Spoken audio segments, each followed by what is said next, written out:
Growing up, whenever we took a trip up to the farm in the hills, we would set up camp on arriving in the Cabe. In Creole, Cabe meant a hut up in the hills, or your hut, that house you had built up in the hills. So those huts were usually made from wood cut on the farmland or cut in the forest and built a Cabe or a house in the hills on your farmland.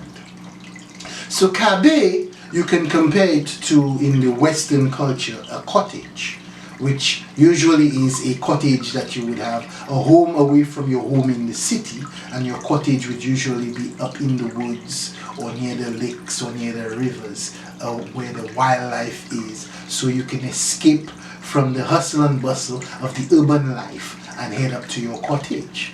So think of a Cabe as kind of like a small hut up in the hills or in the mountain rainforest in St. Lucia. So the Creole word for that hut would be Cabe. But Cabe is actually a native Carib or Calinago word.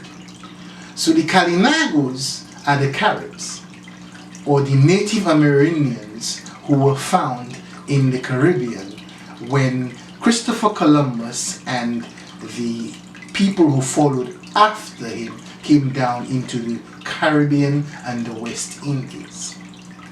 So the Calinago, also called St. Lucia, where we speak this Creole language and calling a hut in the mountains a Cabe, they called St. Lucia Ayanola.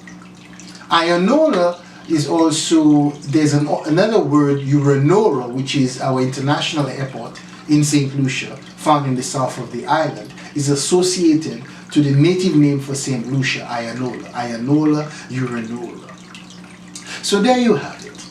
The Amerindians, or in Creole culture, we have that word called Cabe. You have your Cabe up in the mountains or in the hills on your farmland. When you head up there, you set up camp in your Cabe, you use it to relax and rest. You eat there, and sometimes some people build beautiful, exquisite Cabes where they go and spend weekends there and hang out. So you have a Cabe.